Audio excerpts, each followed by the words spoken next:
Well, I'm Alan Dale from Gale Force Winds, and I want to tell you, being here on day 2 of a wonderful conference that's an amalgamation of the National Association of Career Colleges and Career Colleges Ontario all coming together, sharing ideas for the benefit of students that are attending these amazing career colleges across our nation. Those are the folks that are benefiting from this. Great collaborative conversations happening, excitement in the room. I am so excited to have you on the show. Why don't you introduce yourself, tell us what you do. Well, hello, my name is Kate. I am new to CCO, and just this week I became the Executive Director. So Executive Director of CCO, what does that encompass? Tell me about that. Well, I think a lot of that is still to be determined. Okay. But right now, my favorite part has been getting to know the colleges. I mean, Right. Obviously, I will be doing the running the business part of it, serving at the pleasure of the board and implementing their priorities. But also, I get to do some human resources because we have an awesome OSAP processing center. Okay. So that's a really big part of what we do as well, and a member benefit. So you're new to the job. So how long have you been in the job? So I think today's day 3. Day 3. Day 3. Wow. What was your pathway before this? So my pathway is actually, I'm so lucky because it's been passion. Okay. And my degree, I think as most people find, it's such a great stepping stone, but has nothing to do with what you do become.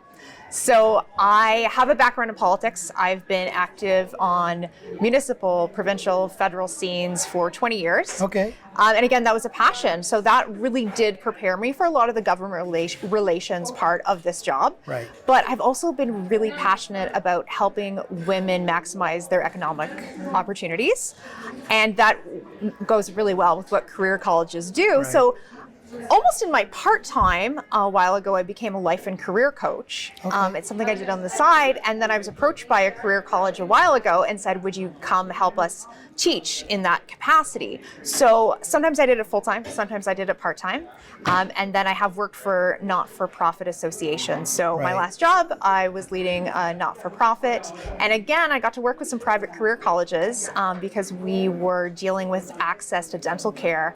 And our motto, I guess my life motto is lead with solutions and solve problems together. Right. And private career colleges really embody that. So of course we were happy. We always wanted to loop in with them and run ideas with them and see how we can help get graduates for jobs that really drive not only our economy forward, but that really reflect government programs and priorities. Right. So when the executive director position came available, I knew it was an industry I was really passionate about. Right. So here I am. So here you are. Well, it sounds like an amazing journey to get here and touching it and seeing their importance, the career colleges along the way.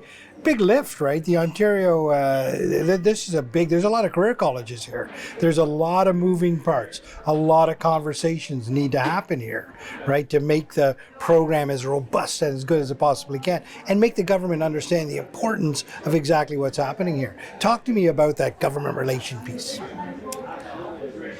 So someone else on our board said it best.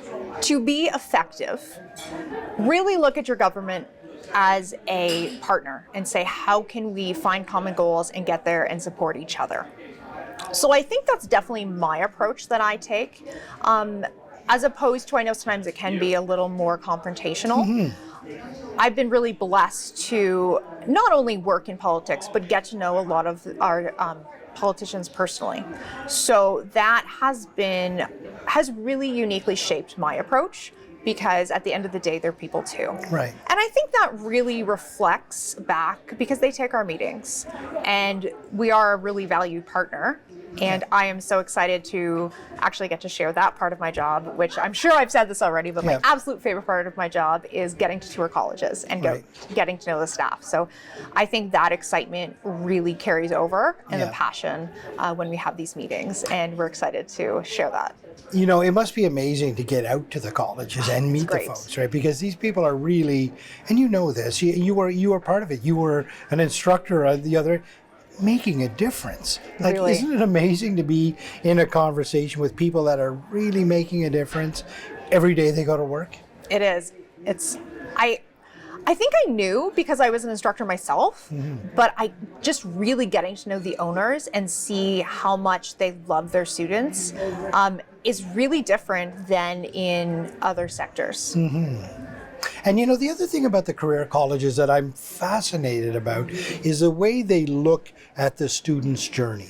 They, right from the very beginning, they're looking at every possible way to drop any obstacle to entry into the programs. And then when they're in the programs, they're putting real people in front of them with a real life experience, like yourself when you were teaching, right? So they're putting proper instructors in front of them. And then at the back end, they're making sure they're ready for the workforce. They're getting, you know, they're helping them get those jobs, helping them sustain those jobs, and then they're with them on a journey of lifelong learning.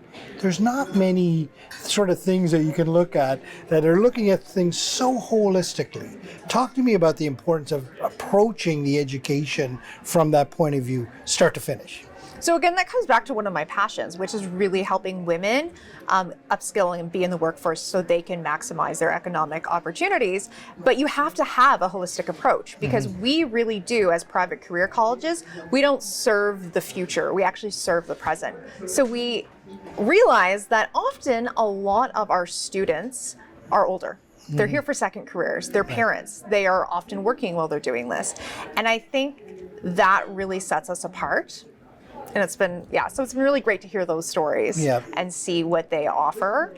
Also, you know, some flexibility, but still maintaining really great standards. I love the way you say meeting the workforce right now, right? It's an immediate solution, but that also requires the career colleges to pay attention and the associations to pay attention to their partners, the governments, the employers, what the trends are, and then adapting programs to meet those needs in the moment. That's a cool space to be in too. That speaks a lot of innovation. Yeah, and I love the success story of how private career colleges really stepped up in the pandemic and took people, upskilled them, and now we have these amazing personal support workers. And it's just something I'm so proud of. Yeah, I mean, you've got an exciting career path ahead of you, a great group of people to work with. I've had the pleasure to meet many of the people that you'll be working with directly, all leaning into this, all with the end goal of providing the best possible solution for the students and for the employers. It's win-win. You must be excited about the future. I am so excited. Yes, it's great to be here.